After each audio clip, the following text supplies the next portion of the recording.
부동산 경매는 법원 나라에서 진행을 하잖아요.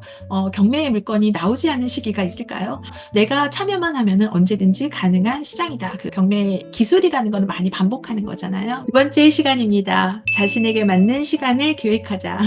이 제목을 두 번째 시간으로 넣은 이유는 투자 방향을 좀 세우시고 진행하셔야 된다라는 걸 좀 알려드리고 싶었어요.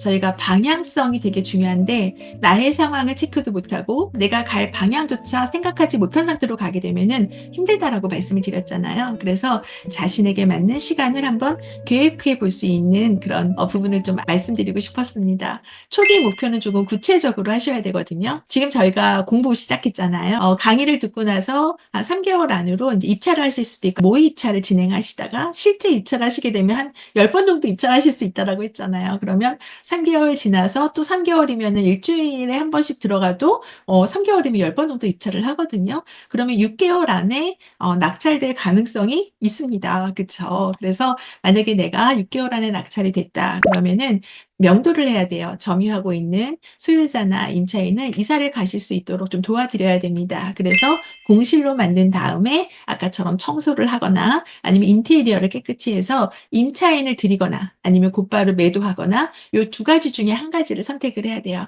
일반적으로는 임차인을 들이죠. 그래서 전세를 보통 놓고 아니면은 월세로 하셔도 되는데 요즘엔 주택에서 월세 나오는 구조를 하게 되면은 실투자금이 좀 많이 들어가게 됩니다. 보통 전세를 많이 놓죠. 그래서 전세로 세팅을 해 놓은 다음에 그러면 우리가 세입자가 들어오게 되면은 이제 저희가 임대인이 되잖아요. 그러면 임대인의 역할이 있습니다. 임대인들이 의무적으로 지켜야 되는 역할이 있는데 그게 2년 동안에는 거주할 수 있도록 보장을 해 주고 만약에 2 년이 만기가 된 시점에서 "2년 더 살겠다."라고 임차인이 얘기를 하면 더 살 수 있게끔 저희가 해 줘야 돼요. 그래서 "나는 2년 후에 팔고 싶은데 임차인이 살겠다." 그러면은 내보내지 못한다라는 거예요. 만약에 임차인이 나간다고 하게 되면 문제는 없지만 "더 살 거예요."라고 권리를 막 얘기를 하게 되면 임대인은 살 수 있도록 보장을 해 줘야 됩니다. 그래서 실제로 낙찰받아서 임차인을 들인 다음에 매도하는 시점이 2 년에서 4년 정도가 된다라는 거죠. 또 하나의 방법은 임차인을 낀 상태로 매도하는 방법도 있습니다. 임차인이 있는 상태로 매도를 하려고 하게 되면은 집을 보기가 좀 어렵기도 하고 그리고 가격을 좀 더 낮게 세팅을 해 놔야지만 팔리겠죠. 이걸 사가는 사람들이 수익이 나는 조건으로 저희가 만들어 줘야 됩니다. 그러다 보니까 보통은 만기되는 시점에서 이제 매도를 많이 진행을 해요. 그러면 생각해 보세요. 내가 올해 하나를 낙찰을 받았어요. 그래서 임차인을 들였는데 임차인이 4 년을 거주해요. 그럼 내가 4년 후에 시세 차익이 생겨요. 4년 후에는 내가 인제 확정 수익을 얻은 그 차익과 그리고 "시세가 4년 사이에 지금보다는 가격이 올랐어."라고 했을 때 그 차액을 저희가 수익으로 볼 수가 있습니다. 근데 이 금액은 그 시세가 얼마나 오를지는 저희가 알 수는 없다라고 말씀을 드렸죠. 그리고 만약에 여기서 떨어진다고 해도 내가 금매보다 좀 싸게 샀으니까 그래도 조금 안전한 부분을 가져가는 겁니다. 보통은 지금 시장보다는 조금 더 오를 가능성을 저희가 염두에 두겠죠. 그랬을 때 '내가 4년 후에 매도한 시세 차익으로 그때 다시 투자할 거야.'라고 하게 되면요. 10 년이라는 기간 동안에 낙찰받아서 돌리는 게 한 2 번에서 3번 정도밖에 안 되겠죠. 자산 증식하는 느낌으로 간다기보다는 재테크 이제 4년 후에 이렇게 갑니다. 그러다 보니까 보통 다주택자를 하는 사람들은 해마다 돌아오는 구조로 많이 부동산들을 세팅을 많이 해 놔요. 올해 하나 했으면 내년에도 하나 하고 그다음에도 하나 하고 해서 해마다 하나씩 돌아오는 구조로 투자를 하는 경우들이 쪼금 더 많습니다. 우리가 부동산을 했을 때 단기로 매도할 수도 있지만은 장기로 매도하는 경우들이 쪼금 많다 보니 나는 그런 부동산을 어떤 방식으로 재테크를 이어가야 될지 한번 생각해 봐야 돼요. 10 년이라는 기간을 정한 이유가 부동산 매도 기간이 좀 길어요. 2 년에서 4년 이러다 보니까 5년 그러면 한 바퀴밖에 안 돌잖아요. 그러다 보니까 내가 5 년과 10 년으로 조금 나눠서 좀 장기적인 계획을 세워 볼 수밖에 없는 게 저는 부동산 재테크라고 생각을 합니다. '나는 그러면 부동산을 어떻게 투자를 해야 되지?' 한번 생각을 해 보세요. '나는 해마다 하나씩 할까?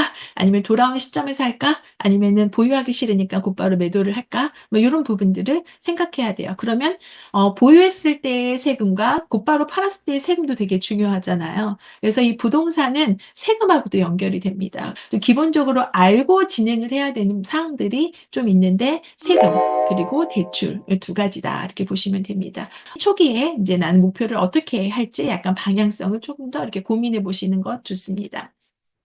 그래서 여기서는 이제 나의 상황을 우선 검토하시는 게 좋아요. 제가 인제 포트폴리오 이런 거 상담을 하거나 인제 자문을 구할 때 요 6 가지를 조금 더 물어봅니다. 내 나이에 따라서 인제 재테크 방향이 좀 많이 다르죠. 그리고 직업, 결혼 여부 물어봅니다. 결혼하게 되면 집을 좀 사야겠다는 생각들을 많이 하시잖아요. 네. 그리고 가족이 있다면 아이들이 인제 언제 초등학교에 입학하는지 고 시기를 또 남은 기간을 생각을 해 봅니다.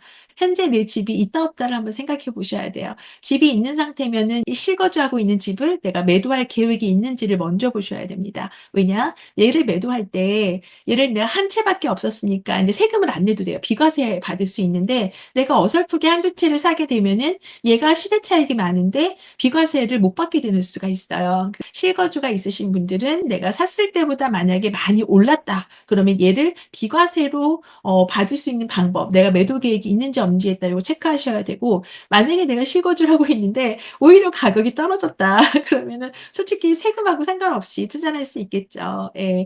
이 세금은 수익이 나는 거에 대비해서 내는 거니까. 현재 내 집이 있다 없다 요 부분 그리고 세금과 연관해서 한번 생각해 보시고, 그다음에 네 번째는 현재 내 집이 필요하냐 아니냐예요. 혼자서 실거주하시는 분들이 있다 그러면 내 집이 막 꼭 필요한 건 아니잖아. 또 직장도 막 이직할 수도 있고 그리고 자금도 아직 작다고 하게 되면 내 집이 아직 필요하지 않을 수도 있어요. 그냥 임차인으로 살아도 될 수 있어요. 그래서 '나는 오히려 실거주가 아니라 재테크에 관련된 물건들을 먼저 하겠다.' 약간 이렇게 계획을 세우실 수도 있다는 거죠. 그리고 다섯 번째는 현재 내 투자금은 얼마인가 보셔야 돼요. 솔직히 투자금에 따라서 내가 볼 수 있는 물건들이 너무나 달라지고 지역이 달라집니다. 내가 아무 데나 가는 게 아니라 나에게 적합한 지역을 찾는 것도 하나의 방법입니다. 그 여섯 번째는 대출 가능한 금액도 확인하셔야 돼요. 부동산은 금액이 막 억 단위로 가잖아요. 그러다 보니 현금만 갖고 투자하시는 분이 많지 않아요. 대부분 지렛대라고 하죠. 대출을 받아서 잔금을 치르는 지렛대, 아니면 전세금이 인제 그다음에 들어오면은 회수하면 되는 거니까. 그래서 대출 가능한 금액이 많은 사람일수록 어떻게 돼요? 여력이 있을 만큼 조금 더 좋은 물건을 볼 수가 있다는 거예요. 그래서 대출 가능 금액도 어느 정도가 되는지 요거를 한번 체크를 우선 하셔야 됩니다. 내게 주어진 시간을 한번 생각해 보셔야 돼요. 내가 만약에 투자금이 없다라고 하게 되면 실제로 투자하는 시점은 1 년은 내 목돈을 더 마련된 상태에 얼마가 모여졌을 때 투자하겠다. 아니면 나는 돈 모으는 시간이 5 년은 필요해.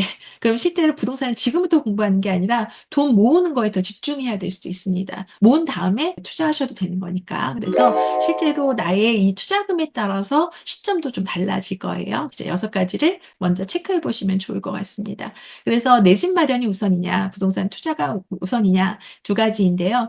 만약에 내 집 마련을 할 자금적 여유가 조금 많다. 내가 모아 놓은 것이 한 3억 정도 돼. 2억 정도 돼. 나는 한 5억 정도의 아파트를 사서 거기에 70%를 대출받으면 5, 7에 35, 3억 5 천을 대출을 받고 1억 5 천을 그러니까 실거주하는 데 넣고 내가 2억 이었으니까 그중에 남은 금액 몇 천만 원은 재테크를 할 거야. 뭐 요렇게 설계할 수도 있고요. 내가 만약에 내 집을 마련할 정도로 자금이 없어. 지금 5천 정도밖에 없어. 근데 내가 돈을 1억 을 모으려고 그러면은 뭐 한 달에 130만 원 정도를 넣어서 5 년을 해야 돼. 근데 5년 동안에 아무것도 안 하고 기다리는 게 난 아닌 것 같아. 난 재테크를 통해서도 같이 월급 외에도 상승하고 싶어. 그러면은 실거주가 아닌 투자 재테크를 먼저 하셔야 될 수도 있는 거죠. 그래서 이건 나의 선택입니다. 그래서 보통은 내 집 마련을 할 때에는 자금 여유가 어느 정도 있어야 되고, 그리고 아까처럼 대출을 받아서 하다 보니까 내 집 마련한 다음에는 원금과 이자를 갚느라고 실제로 돈의 여력이 없어요. 저금할 금액이 없어요. 내 집 마련할 때 연끌할 수밖에 없습니다. 최대한으로 이제 받은 지렛대로 사용을 하고 있는 자금 활용을 해서 가능하면 살고 싶은 집을 저희가 들어가고 싶기 때문에 솔직히 연끌할 수밖에 없는 구조예요. 내 집 마련은 연끌하는 게 맞죠. 그런데 이때 한 가지, 연끌한 자금에서 일부를 남겨 두셔야 돼요. 좀 남은 금액을 가지고 재테크를 같이 이어갈 수 있다 그러면 약간 좀 더 좀 좋은 모습으로 재테크를 갈 수가 있어요. 그래서 대출 빚만 갚으면서 몇 년을 보내는 느낌 느낌하고 대출을 갚으면서 나머지 그 자금을 가지고 재테크도 계속 이어가는 모습은 조금 더 다른 모습과 결과로 나타날 수가 있다라는 거죠. 요 두 가지를 한번 검토를 해 보세요. 내 집 마련할 자금의 여유가 있는 경우, 없는 경우 나는 어떤 걸로 갈 건지, 그리고 실제로 내가 자금이 없다 그러면 어떤 방법으로 자금을 마련할 수 있을지도 한번 생각해 보세요. 그래서 보통 전세로 사시던 분은 월세로 가면 보증금이 줄어들잖아요. 그 나머지를 가지고 쭉 재테크를 이어가시는 분들도 계시고, 아니면 인제 대출 같은 경우에 좀 더 추가로 받을 수 있는 여력, 직장에서 그렇게 받으실 수 있는 여력이 되시는 분들도 많으시더라고요. 그래서 일단 자금 마련을 어떻게 할 수 있는지 자산 증식이 빠른 쪽으로 결정을 하시면 됩니다. 내 집 마련이 우선이면 그것으로, 아니면 자금이 없는데 재테크를 먼저 시작하고 싶다. 둘 중에 하나를 먼저 딱 선택을 하시면 될 것 같아요. 그래서 둘 중에 우선순위를 정하시는 거죠. 네. 우선순위가 없으면 우왕좌왕합니다. 한 가지 뭐를 먼저 해야 되는지를 항상 생각하시는 게 좋습니다. 그리고 한 방을 꿈꾸지 마세요. 단기간에 성공하는 재테크 없습니다. 네, 이건 정답이에요. 저도 인제 10 년을 해 보니 저도 인제 희망빛을 되게 꿈꿨었습니다. 부동산을 많이 갖고 있으면은 막 다 부자가 될 것 같았는데 실제로 그렇지 않아요. 오를 수 있는 부동산을 갖는 게 쪼금 더 가치가 상승하면서 차익이 많이 나지, 어영부영한 그런 부동산을 갖고 있다고 그래서 무조건 부자가 되지는 않아요. 오히려 리스크가 쪼금 더 높아지는 경향도 있습니다. 재테크는 단기간에 성공하는 하지 않는다. 나에게 맞는, 나 자신에게 맞는 포트폴리오를 어떻게 구성할지를 좀 세우고 차근차근 시간 투자라는 것이 정말 중요합니다. 그리고 장기간 재테크를 이어가려면은 내 마음의 여유가 있어야 되는데, 요번에 부동산을 10년 동안 하면서 가장 불안했던 시기가 언제였냐면 경매했던 시기는 아니었어요. 그때는 마음은 오히려 편했어요. 그런데 급등하는 시장이었어요. 급등하는 시장인데 제가 일반 매매를 많이 해본 사람이 아니잖아요. 그러다 보니까 얘를 사는 것들도 굉장히 사면서도 불안했어요. '과연 시세가 오를까? 정말 사람들이 가서 사는데 그냥 이렇게 사면 되는 건가?' 사람들이 매수하는 건 막 사라고 하지만 매도까지 책임져 주는 그 리더들은 없어요. 그래서 강의를 들으실 때도 남들이 하나 산다고 해서 무조건 가서 막 사고, 이거는 좀 아니어야 돼요. 저도 그런 기분들 때문에 쪼금 힘들었던 시기가 있어서 실제로 그 결과가 그렇게 좋지 않은 물건들도 많습니다. 장기간 가려면 나만의 인제 안정적인 마음을 가질 수 있는 그런 투자 방법이 좀 필요합니다.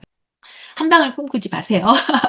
예, 재테크는 절대로 한 방에 되는 거 없습니다. 근데 실거주를 똘똘하게 갈아타면서 이렇게 하나의 물건으로 크시는 분들도 계세요. 근데 자금 여력이 있어야지 가능한 부분들입니다. 한치 앞을 저희가 알 수 없는 이런 부동산 시장이잖아요. 그리고 급등하는 시장도 봤고 급락하는 시장도 봤고, 이렇게 지금 현재 불안한 시장도 저희가 보고 있는 거잖아요. 그러다 보니 이걸 누가 오른다고 해서 오르는 것도, 내린다고 해서 내리는 것도 아닙니다. 그래서 지금 현재 나는 조금 더 안전하게 갈 수 있는 방법, 마음이 쪼금 편안한 방법으로 선택하는 게 필요하지 않을까, 이렇게 생각합니다.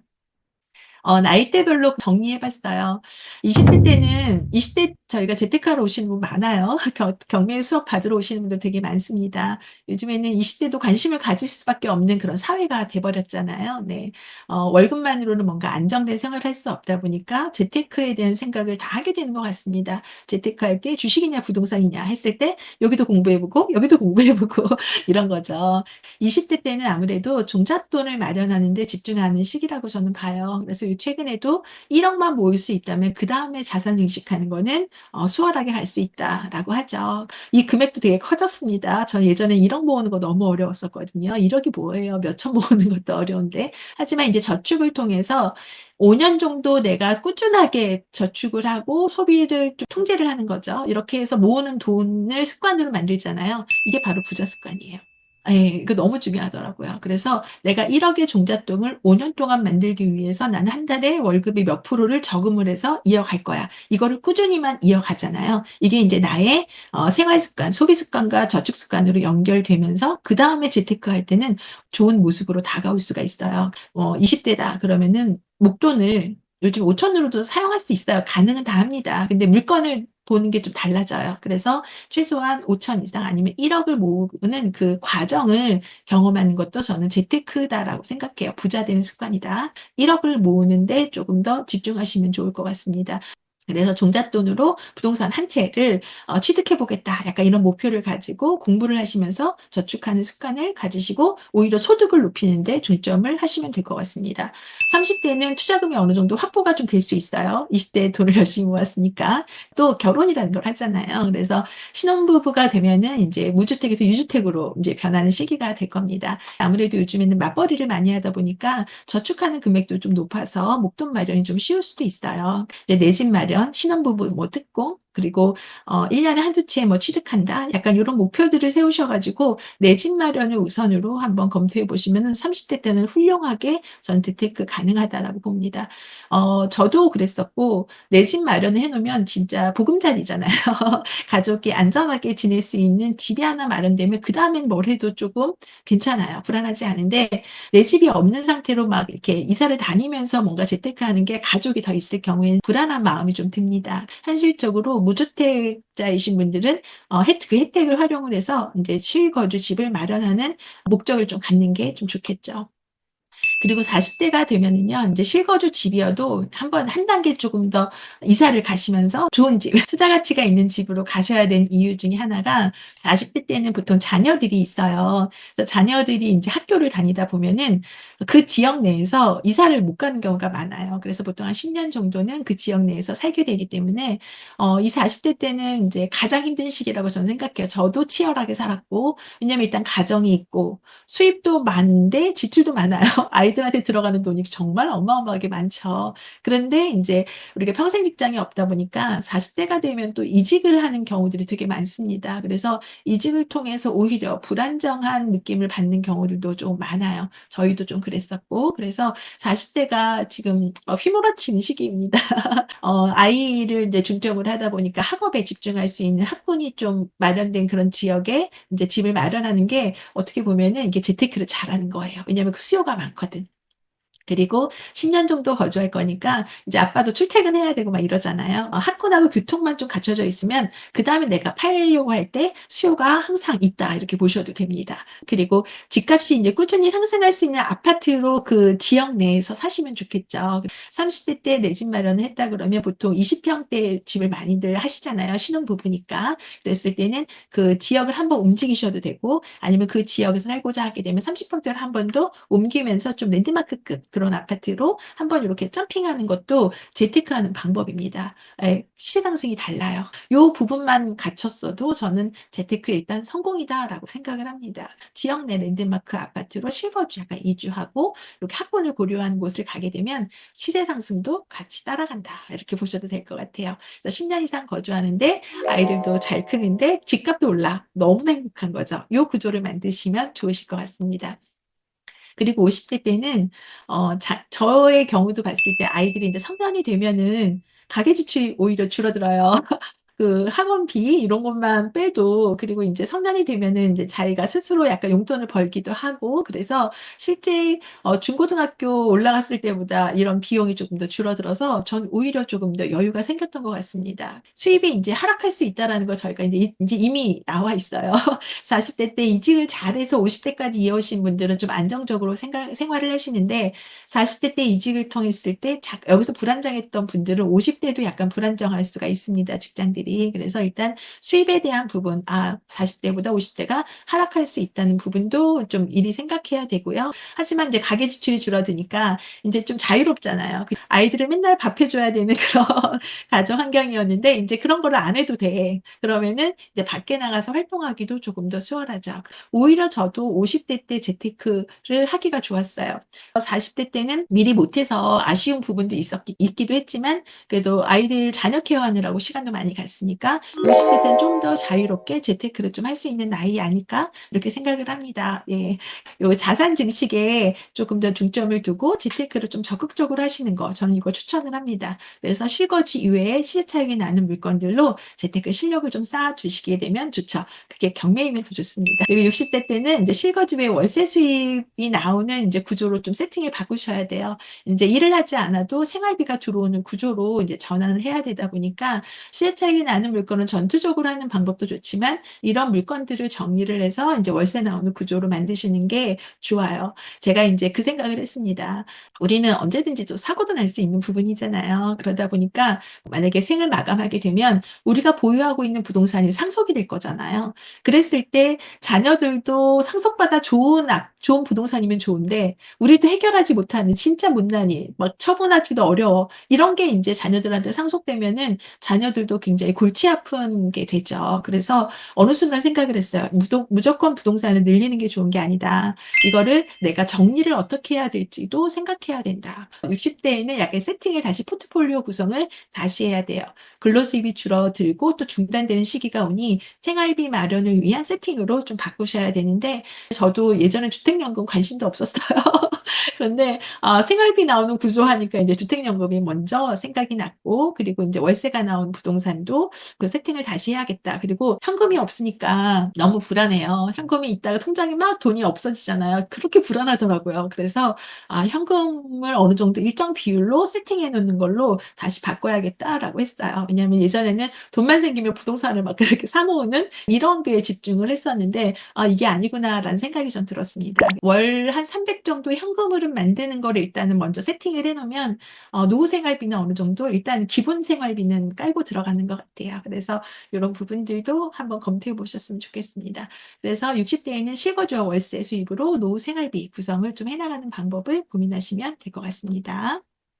종잣돈을 모으고 실거주를 마련을 하고 재테크를 하고 그리고 월세나 생활비 나오는 구조로 세팅을 다시 해 놓는다. 예. 이 구조 이게 인제 재테크의 저는 기본이라고 생각을 합니다. 요렇게만 잘만 해도 '재테크는 잘하지 않았나?' 그렇게 생각을 해요. 근데 그건 있어요. 꼭 강남이어야만 되는 건 아니다. 하지만 강남으로 가치가 올라가는 건 맞는데 모든 사람이 그 돈을 다 갖고 있는 건 아니잖아요. 그리고 실제로 행복의 기준은 사람마다 다른 것 같아요. 저도 예전에는 그랬어요. 부동산을 하러 막 들어갔을 때에는 주위의 사람들이 인제 너무 돈도 많은 사람도 많고 이미 재테크로 성공하신 분들도 많고 그리고 '핵심지로 가야 된다.'라는 게 막 공부를 하다 보니까 거기를 가지 못하는 게 그렇게 불안한 거예요.